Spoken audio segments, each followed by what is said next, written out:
Hello everyone, it's Jamal Thomas. Welcome to the Progressive Soapbox. Hope everyone is doing all right. I'm not going to keep this one too long, but I definitely want to hit on it because I saw it and I thought it was perfectly absurd. And the lady, in this case, Chuck Todd, protests far too much. Donald Trump triggered Chuck Todd. And before I get into the story, let me check my sound because this stuff is in my head and I want to get it out. Now, all right, good. Sound is good. Now, I always have to do this just before we start the show, and this is not a prod for Super Chat. This is just a heads up. Super Chat and my channel has been demonetized. However, if you are so inclined to give and help the content, you can do so with an alternative link below. It's in the description box. You click on it and it would allow you a console. When you give, a little figure of Star Trek will pop up in the corner of the screen and do a little shake and jig as an appreciation and a thank you. All right, let's get to the news. Donald Trump sends out a tweet continuing his back and forth with the media, this war with the media. And by war with the media, what we're talking about is essentially Donald Trump not kissing the media's ass. He's essentially being antagonistic towards the media because the media has essentially ran one story after the next about him and Russia, him and Putin, some kind of love child between the two being created, him cheating for the election. One negative story after the next. A torrent stream of negative stories about Donald Trump from New York, from CNN and from MSNBC. Fox News, but the other two, definitely. So why should he be nice to the press that is not being nice to him? Now, that said, this is the tweet that triggered Chuck Todd. So, right here. What is the tweet? What is the tweet? The fake news hates me, say that they're the enemy of the people only because they know it's true. The fake news hates me, saying that they are the enemy of the people only because they know it's true. I am providing a great service by explaining this to the American people. They purposely cause great divisions and distrust. They can also cause war.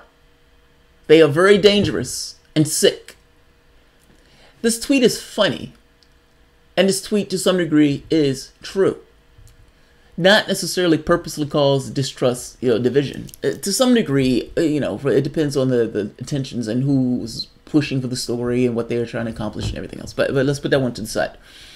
They can also cause war. Talking about the media. Now, I would say, I am taking the position that Donald Trump in this case, regardless of what his intentions were when he did this tweet, regardless of what he's thinking in his head when he's doing this tweet, I'm saying that the material of the tweet itself, that part, they can also cause war, is right. It's right. All of those wars that we've been involved in would have fallen apart if the media abandoned the wars. Vietnam fell apart when media abandoned the war. And fact is, even the run-up to these conflicts, media becomes obsequious to power in this case, and takes the role of a cheerleader. They also take the position of the American position. And I am making the point that taking the point of a purely American position when you're looking at the world propagates and incites wars. Whether Donald Trump thought of it in this way, he's right. Before we get to this, Chuck Todd was bothered by this, and Chuck Todd, this is outrageous! This is outrageous! I'm sorry. I don't know what else to say to someone accusing me and my colleagues of causing war. I know he's baiting us to respond. I'm taking the bait in hopes that rational folks realize this is wrong and dangerous. He's taking the bait. He's flipping out. Chuck Todd is bouncing all around the room, losing his shit, banging his head on the desk, hopping up and down like a penguin. Chuck Todd, unhinged. Great. Now, the catch to this is, regardless of whether Chuck Todd is unhinged or not, the question becomes, is what Donald Trump's saying here right? Is there any level of correctness to what Donald Trump is saying? Is media, our media, mainstream media, complicit in wars? I would suggest to you two things. When Donald Trump said he was going to bring the troops back out of Syria, media flipped out. Democrats flipped out, yeah, but media also flipped out. When he said, even the North Korea thing, stopping the war games, because those war games were essentially provocations. It was media in many of these respects that was flipping out. Let me show you Scahill when we were talking about this idea of weapons of mass destruction in Iraq, and how the media wasn't skeptical of this at all, and the people who were skeptical were pushed to the side. They were this group think, in the same way you have this group think now around this Russia narrative.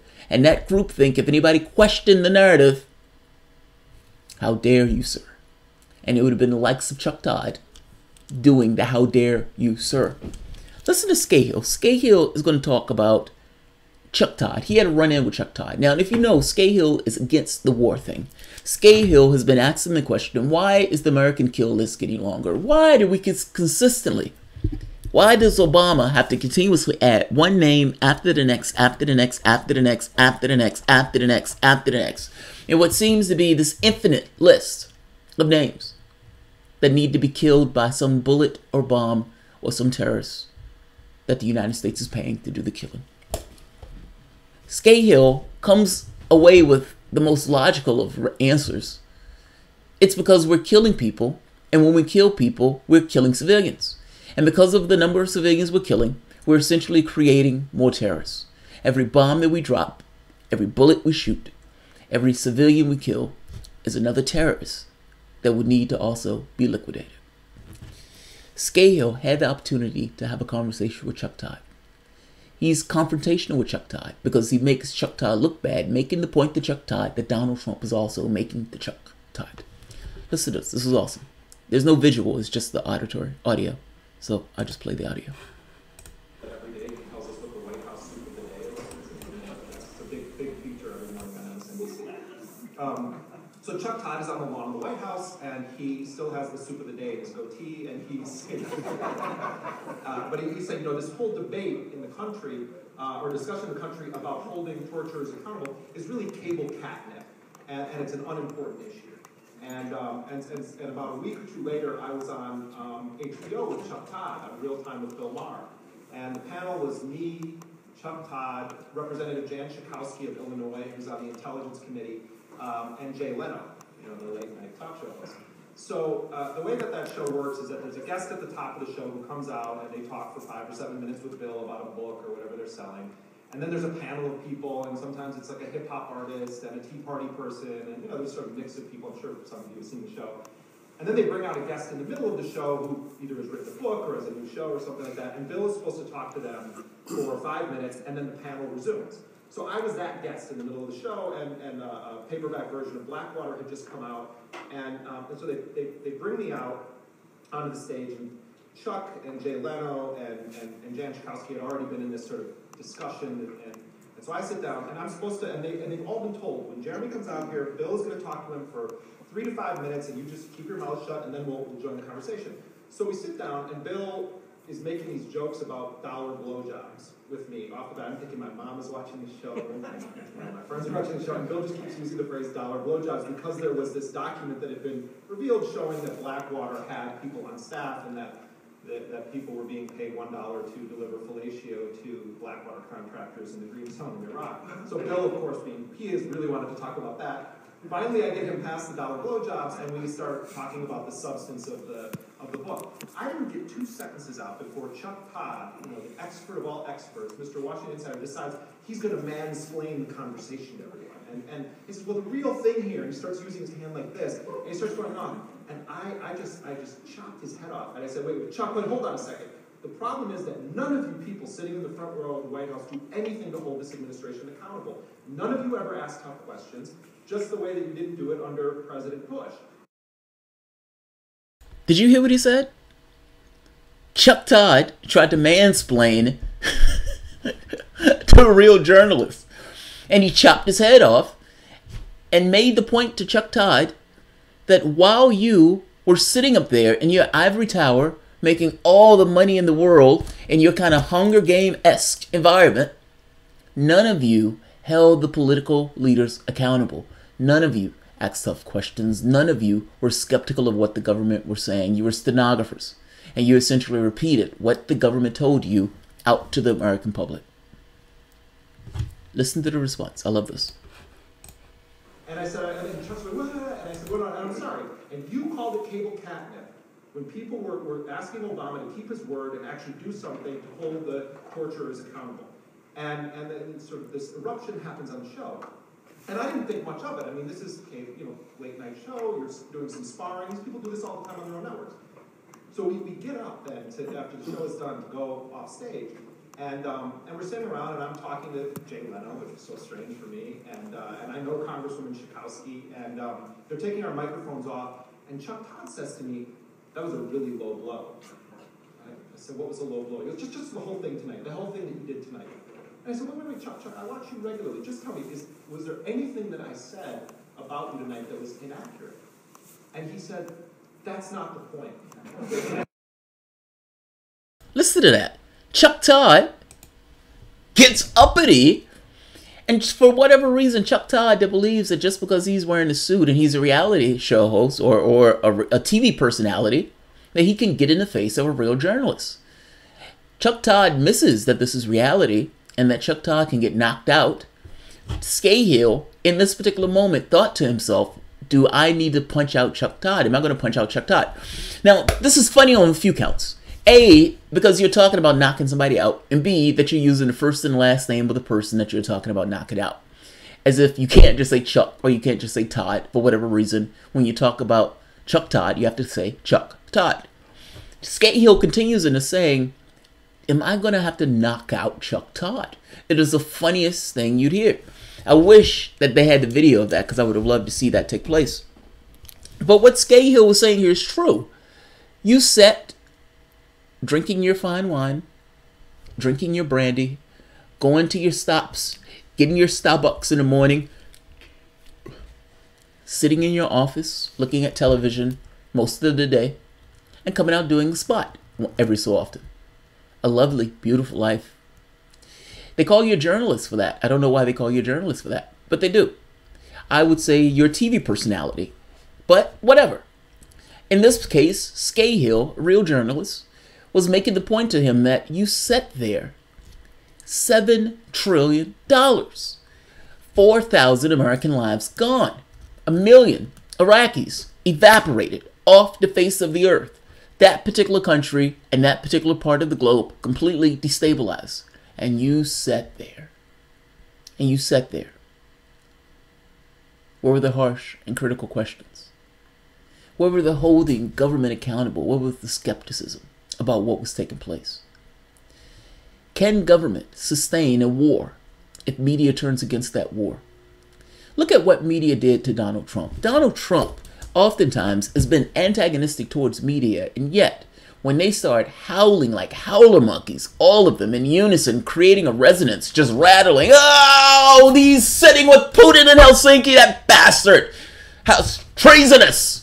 How treasonous this is. Now, this is nonsense. This wasn't treasonous at all. But this is the way they cast it. This is the way they screamed about it. They worked in unison with the Democratic Party, and all of them in unison screamed at the top of their lungs that the president was being treasonous. And what did the president do? He came back like a hostage, and he started spewing ridiculous stuff that didn't make any sense at all, talking about adding words or subtracting words to the things that he was saying. Why do you think he did that? Do you think he came back and read that hostage note because he wanted to read that hostage note, or do you think he did so because of the resonance that was created with the press screaming at the top of their lungs about an issue? The press, when focused, can draw attention to or away from a particular issue. They can give the context and the lines by which something is discussed and talked about. And it will be impossible for a president to maintain a war without the media behind him. That's the first point. The second point I want to make goes to this idea of starting wars. Listen to this. This is Chuck Todd having a conversation with Roy Blunt, Republican. Meet the press. There's certain problems in the way that Chuck Todd is having this conversation. And this goes to the other thing of the way that the media start wars. Perspective. An American perspective. They don't give you a world perspective. They give you an American perspective. There's a difference in those things. A world perspective looks to say other people will have certain interests, and their interest is not necessarily wrong. And if we are on this planet together, we will have to come to some commonality of usage with one another. Yes, the governments and the societies are their own things, but there's an understanding that there's more people in the world than just one or two nations, and that those things would have to have some kind of collaboration between them. It's called just recognizing that other countries exist versus not. It's called taking a perspective that doesn't necessarily completely ignore the perspective of the other nations. That's what I'm talking about. When Chuck Todd is having this conversation with Blunt, I want to stop this video a few points to inject reality. I want to inject reality and to try to get across what I mean. I can show it better than what I can just say it. So let's take a look at this video. Chuck Todd, conversation with Roy Blunt about Donald Trump going to talk to Vladimir Putin.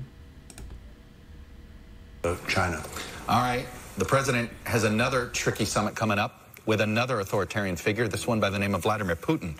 Are you nervous considering how the Kim Jong-un meeting went, where the president gave a lot more than was expected, including getting rid of the military exercises? Are you concerned, for instance, he's going to hand Crimea to the Russians? That's fucking amazing. That's fucking amazing.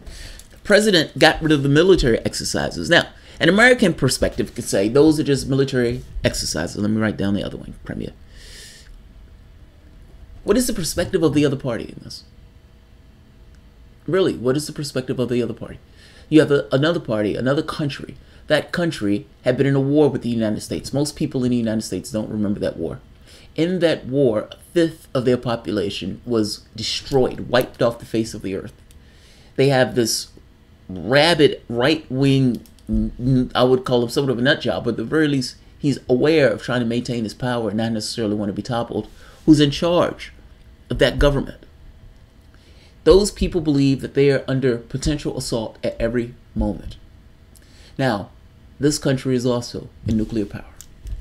Any attack on this country would essentially sign off on certain things or a cascading thing of attack on Japan and attack on South Korea.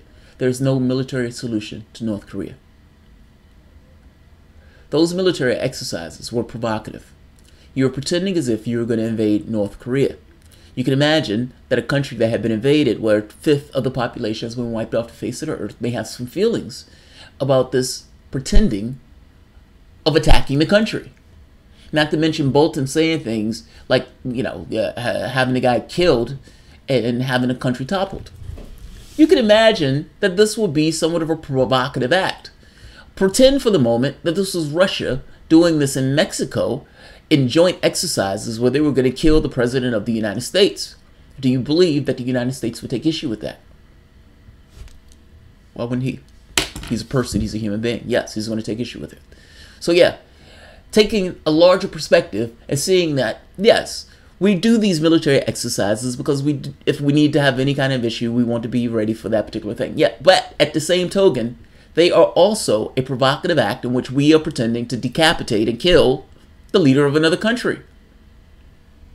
Let's be honest. Both things are true. Both things are true. And between the two, that's not on the border of North Carolina.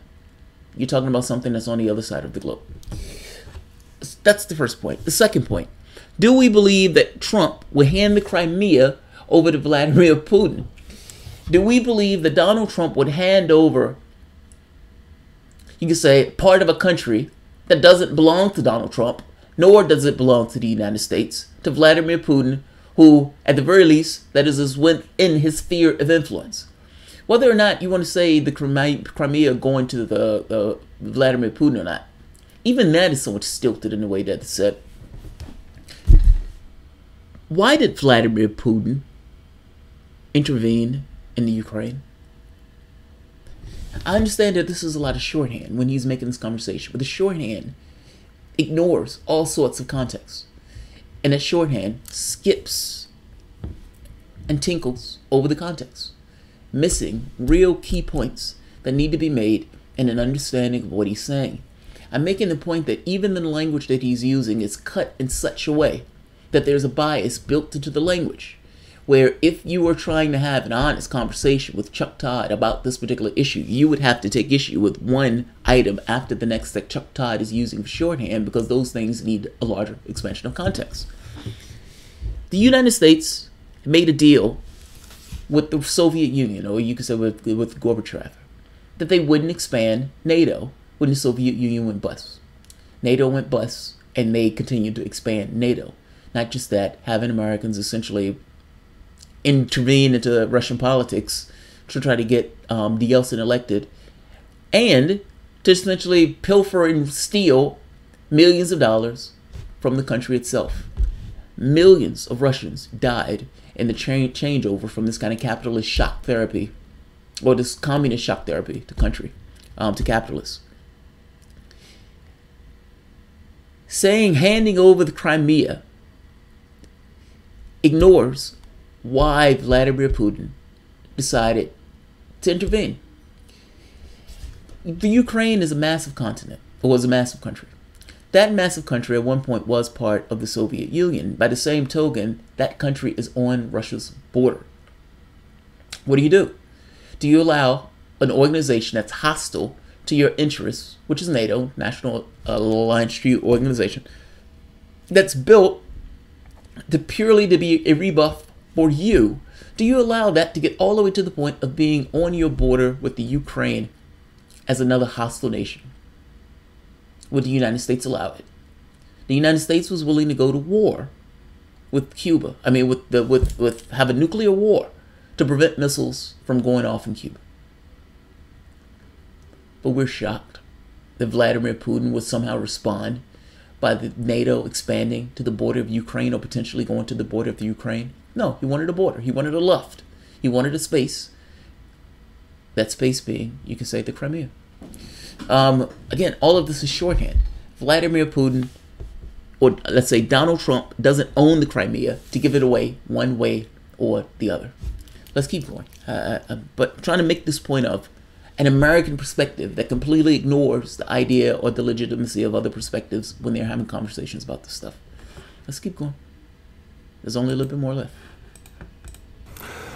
Well, I would hope not. I would hope not. I think the Russian discussion about Crimea, about Ukraine generally, particularly the eastern part of Ukraine, where clearly the Russians continue to have military forces there. What's happening in Syria and Iran, I think it's fine to talk to the Russians, but the president should clearly understand that neither the Russians nor dictators like Kim Jong-un are going to be charmed by anybody. They are very cold-blooded, calculating. Well, Putin would be in that category. I was just going to say, both Kim Jong-un and Vladimir Putin seem to have an idea of what they want out of these summits. Does President Trump know what he wants? Well, I think he's surrounded himself with a pretty good team. I think does he listen to him? I hope so. Pompeo, Bolton, Mattis, all should, and General Kelly, all are giving him the right kind of advice. I think he's comfortable with the team he's put around himself for the first time in his presidency, and hopefully that will show up in these talks. I want to ask you about 7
Ah!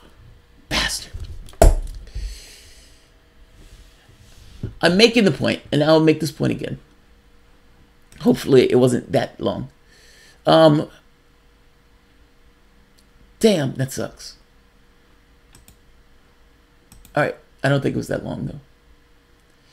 Look, the basic point that I'm trying to make here is, in two ways, the media propagates these wars. In the first way, they essentially, you could say, disallows certain ranges of debate.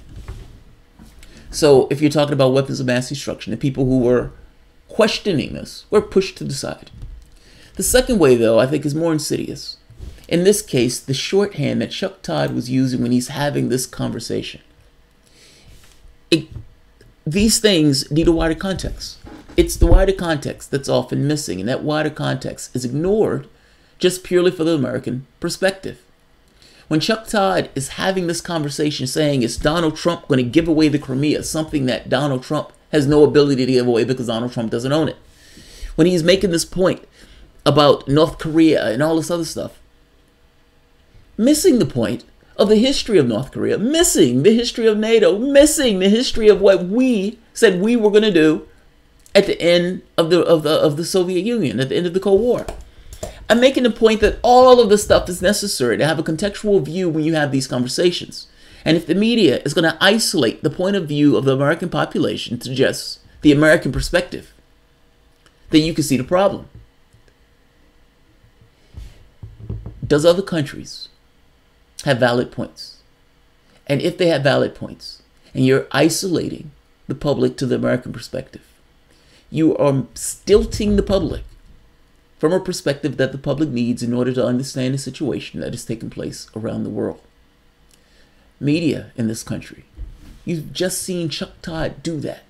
All of these big ideas and big names and contextual viewpoints that will be necessary to understand that conversation gets pushed away to just purely, is Donald Trump going to give away the Crimea? Is Donald Trump going to give away the Crimea?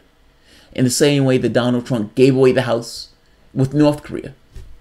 I don't know what that means. I don't know what that means. Look, Donald Trump is right. A war cannot propagate itself and maintain itself without a press backing it up. And if the public had an actual contextual viewpoint of the world to which they found themselves, you would have a hard time making these arguments that are cut in very specific ways for the stuff of war. Fact is, the Trump and Russia stuff, by itself, it's to some degree, you could say, an artifact of that. Nobody, and to some degree, maybe it's a testament to the American public knowing this already. 1% of the public cares about the Trump and Russia stuff. I suspect 1% of the public cares because they know we do the same thing. And it is hard for the public to get up in the morning and get angry about something that they know their country is doing. A contextualized view of the world will give a much better defense against the country allowing itself to go to war. And unfortunately, the media that we have in this country doesn't do that. Doesn't do that. I'm sorry about the audio, guys. I'll have to go through the video and nix that part. Let's see. Chuck E. Cheese. I remember MSNBC in the early 2000s would have only infomercials on the weekends. Yeah, I remember that. While selling nuclear power, that the nuclear power was designed to hit a 747 and still function. Tom Dark Legend. I don't care how damaged. Do what? What happened to Bernie Sanders does not give you the right to talk bullshit about history. I have no idea what you're talking about. I don't actually watch Chuck Todd. As far as I know, Chuck Todd was having a bad day. I have no idea. Chuck Todd. You talking about with Jeremy Scahill? I don't know if Chuck Todd was having a bad day or Chuck Todd has an inflated ego. I suspect it was Chuck Todd has an inflated ego, and he was embarrassed on national television when Jeremy Scahill essentially hit him in the knees. As for Chuck Todd flipping out on Twitter, no, that's not Chuck Todd having a bad day. Donald Trump and the press have been going after each other Chuck Todd is in his feelings because he's angry that the President of the United States would have the temerity to say bad things about the press.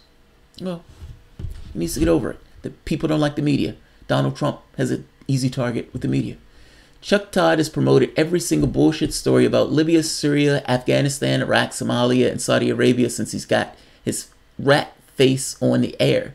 He repeats the narrative. That's all. Yeah, he's a stenographer. This is kind of my point. That was Jeremy Scahill's point. You are a stenographer. You're not asking tough questions about this stuff. You bring these people on and essentially you let them push whatever they're pushing. With the exception of anti-war stuff. At that point, he's all in. Chuck Todd is an honest journalist. Sure, Chuck Todd is.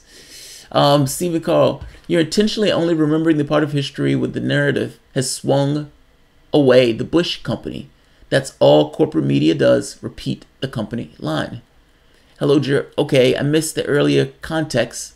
Thanks for the context, Jamal. Well, you're welcome. Hello, Jerk. Chuck Todd is an honest journalist. That's hilarious. Jamal, redo this video 3 times and include a call-in by Progressive Voice. Oh, that's hilarious. That's hilarious. That's for Time Dark. Oh, okay, fair enough. General Electric is a military contractor, so work back from there. Oh, you're talking about for the media personalities?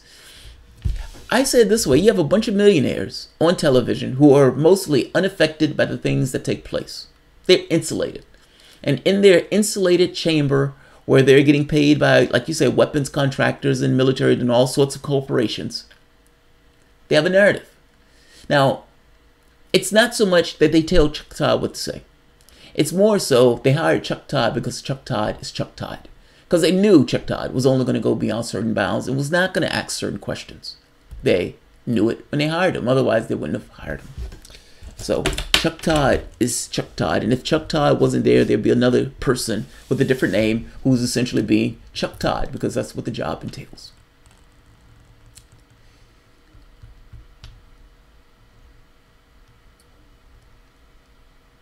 His job is to blow his share of hot air into the bubble.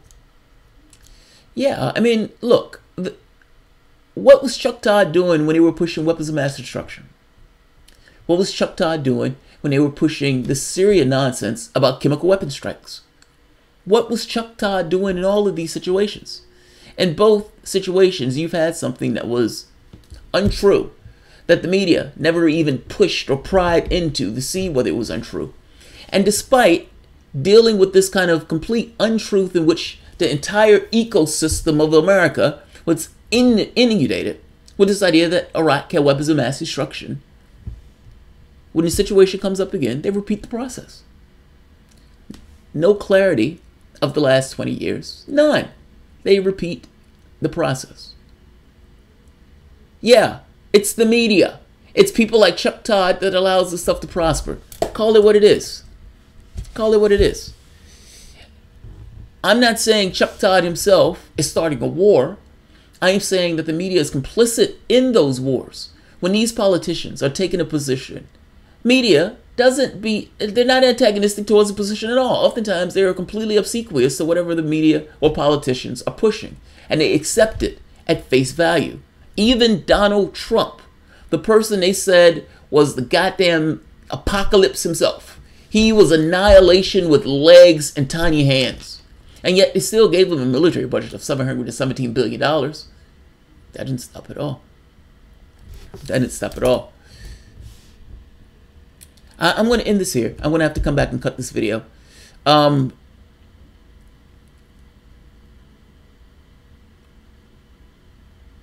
Yeah.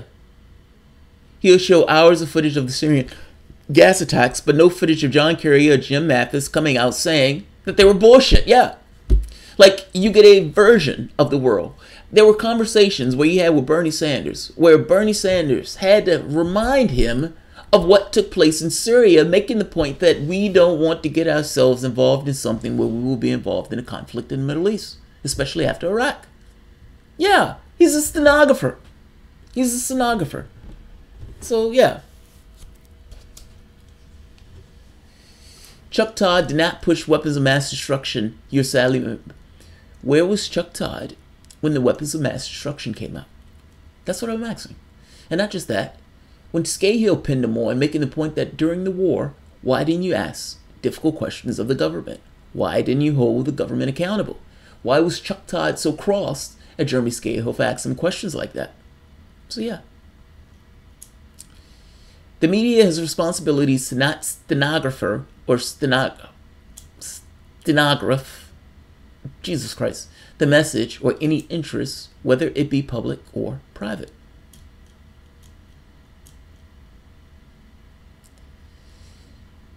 I'm sorry, but this guy is dead wrong. I remember when Chuck Todd joined MSNBC, he was against the war until 2007. All right. If Chuck Todd was against the war in 2007 and Chuck Todd asked difficult, skeptical questions of the government, fair enough. What I remember of Chuck Todd is being up there, essentially being one of the many journalists who essentially stood by while they killed a million people. That's what I remember. That's what I remember. I miss the old Chuck Todd when he showed up in 1980s PSAs about the pedophile stranger danger wearing a trench coat. That's hilarious. I don't know if that's true or not. Is that true? Was he really doing that? That's hilarious. The war started in 2004. He did not join the media in 2007. Okay. Nothing Scahill is saying here is wrong. You haven't challenged anything that Scahill said. Scahill said you were there when they were essentially having these wars. You weren't asking skeptical questions. You weren't holding the government accountable. And when you came back with this idea of torture and everything else, for the most part, you just stood there as a talking head. What am I missing? You cannot cheerlead something. You're missing that point. People are saying that Chuck Todd is cheerleading the Syrian weapon stuff. Yes, that's true. Chuck Todd has not asked skeptical questions of those things, and for the most part, Chuck Todd has just been a talking head. If you're talking about weapons of mass destruction, Jeremy Scahill pinned him on when you were in office. Obama was in office in 2007. What Scahill is saying here is right, that Chuck Todd was there at the time where the torture and all this other stuff was becoming known, and that he, for the most part, like his other journalistic ilk, were not asking skeptical questions of what was taking place. That's true. That's true. No, you said earlier that he was cheerleading weapons of mass destruction. Okay, fair enough. Fair enough. But you get my point.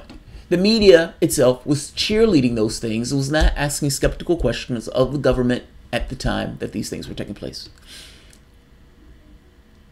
And again, that's not the thrust of my argument with Chuck Todd. The thrust of my argument with Chuck Todd is that he's a talking head that stands there with a certain point of view, and with that particular point of view, gets across a stilted perspective of the world. That's what I said, and I'm not deviating from that one iota.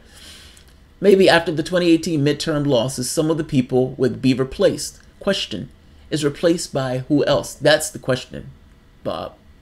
That is the question. MSNBC was against torture. This is why they were cheerleading Barack Obama. I was their guy. But what did Obama do, Time Dark 30? Honestly, evaluate what you're saying. They were against torture. Great, they were against torture. What did Obama do? Were they against torture because Bush was the one that was doing it, or were they against torture because they were actually against torture as a human rights issue? The President of the United States gets in office after finding that the last president was flagrantly breaking the law, torturing people in order to get those people to try to own up to some link between Saddam Hussein and weapons of mass destruction, or Saddam Hussein and bin Laden. What do you do as a president of the United States that's coming in office if you know that the last president was flagrantly breaking the law? Not only what do you do, why do you do it? Why do you do it? Just saying, why do you do it? Time Dark doesn't give a sideways damn about the actual point. No, he doesn't. He just wants to hold on to the one insignificant about Chuck Todd so he can feel good about being right about the one thing. Look, you can be right about the one thing about Chuck Todd not being a cheerleader for weapons of mass of the weapons of mass destruction thing. Okay, I'll give you that point, but the rest of the media was. So, you know, even if you want to take Chuck Todd out, the rest of the media was. That point remains. And Even if you want to say MSNBC was against torture, they were only against torture because Bush was in office. When Obama got in office, Obama was still using rendition. Obama was still using the edifice that was in place that Bush created. All of them shut up about it. They didn't care at that point. And Obama, who's supposedly against torture, allowed the person who was breaking United States law to walk. So don't give me this stuff about, oh, MSNBC was against torture. Nonsense. They were against it for political effect in the same way the Democrats are now, with this Russia nonsense for political effect. There's no there. How many times does Time Dark Legend have to clearly, intentionally troll the chat before receive a ban? No. This is not a frivolous troll. This is actually a decent point. If I was wrong on Chuck Todd about the weapons of mass destruction point, then he's right. So on that very narrow point, but he completely misses the other point. That's like one of those, hey, I found a tree in a forest. My main point about Chuck Todd remains. The video that I showed about Chuck Todd was Chuck Todd. That wasn't an imposter. The breakdown of what Chuck Todd was saying from the standpoint of an American perspective is true. That hasn't changed. None of that stuff has changed. The media as a whole was on board with the weapons of mass destruction thing. That hasn't changed. If the media is not on board for war, meaning a war can't persist itself without the media's assistance and participation, again, that's true. So yeah, you got a sliver out of a forest. Good job. Liam Hisk. Elephants on coke. Why not? MSNBC promoted Ken Delaney even after The Intercept leaked his emails with the CIA. Yeah, the guy is literally a CIA plant. And MSNBC has him on all the time. Kate, I'm sure it's the one Bernie was shown. The Hillary Clinton was on the grassy knoll. That's funny. That's funny. That's funny. All right. I'll end it here. Yeah, Time Dark Legend. If you're right about the Chuck Todd thing, fair enough. But again, Jeremy Scahill was right. Everything else I've said in this video is correct. Everything else I've said in is correct. Media did sell the Iraq war for only a short period of time. How long is a short period of time? What is a short period of time? What does that mean? What does that mean? They started a war. They propagated a war. You only need a short period of time in order to get a war up and running at that point. It's going. How do you stop it? How do you stop it? Yeah, people were against it, but only after it started to become a clusterfuck. And at that point, you're talking about, what, 3, 4, 5 years in? We're 18 years into this conflict. All of that chaos is still taking place. It is not fair, based on the damage that's taken place, to say, well, they only propagated the war a short period of time. You only needed a short period of time. What we have is our life, is our society, those million people killed, ISIS, and all these other things that has essentially ran roughshod over the Middle East, is all a result of that. It's all a result of that. So, Stephen Carl, we're still in those wars today. Yes, we are. Yes, we are. All right. The war in Afghanistan is old enough to drive, Stephen Carl. That's fucking hilarious, and it's true. Yes. All right. I'll end this here. If you enjoy the content, please feel free to share, like, subscribe, and of course, you can always support through Patreon. Thanks, everyone. Have a good one night, guys.